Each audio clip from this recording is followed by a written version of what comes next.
Here are my tools that I use to draw based on use. You could tell my favorite is this little guy. This is the Prismacolor. I have forgotten the number. It looks like it's PC 903. And then I will come in to make a darker value with the blue Copenhagen, which is PC 906. And I've been using the white to do some blending. Like I will do my initial sketching with this blue, and then I'll come in with a darker blue, usually around in the where the creases converge with the lines, like in the eyes. Yesterday I was drawing with the violet. This I actually use not as much, just because it's more of a sky blue to me, and it's kind of like, this would be more of like a sketching type blue for me, so I kind of come in because it's really light.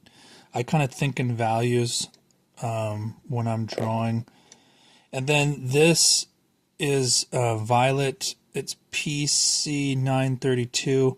This adds a little bit of warmth, and also like when I use this instead of blue. I was playing around with that yesterday, but when you come in, it adds a little bit of a darker value, just because of the compared to the blue, that is. Sometimes I'll come in and I'll use a little bit of that just to kind of, let's see how it interacts. Because it's a little darker, and because of the red-ish in there that it kind of has, it kind of adds a little bit of a darker hue to it. Then I use an orange. It's called Pale Vermilion. PC 921, it looks like. I come over the top of the blue with that because it, being that it's a complementary color, it kind of cancels it out. It kind of makes it darker, as you can see here a little bit. It takes the blue and kind of mutes it, so you will see a little bit of the orange coming through, but you can see it kind of makes it look a little darker.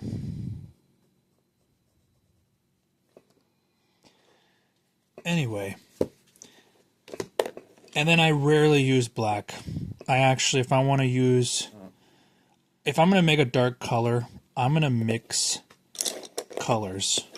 I'm going to use my complementary colors to mute it, and if it's a darker kind of shade, it'll automatically make it a little darker, kind of almost like a darker gray, and then I'll come in with something after that. Maybe I'll even pull in a darker red, kind of like when you mix brown with paint. You're going to mix all your colors together.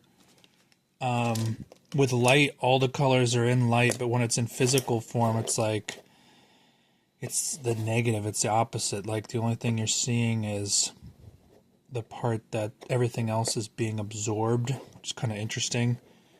So I kind of avoid black just because it's kind of empty. I think just like light is all the colors, black or dark is all the colors in one. And I like, that's a lot more rich than it is to have just some like coal, you know what I'm saying? So and then I use, for a white highlight, I'm getting some more on the TikTok shop, not particularly this brand, but this is how I do some of my white highlights. I come in like and layer it.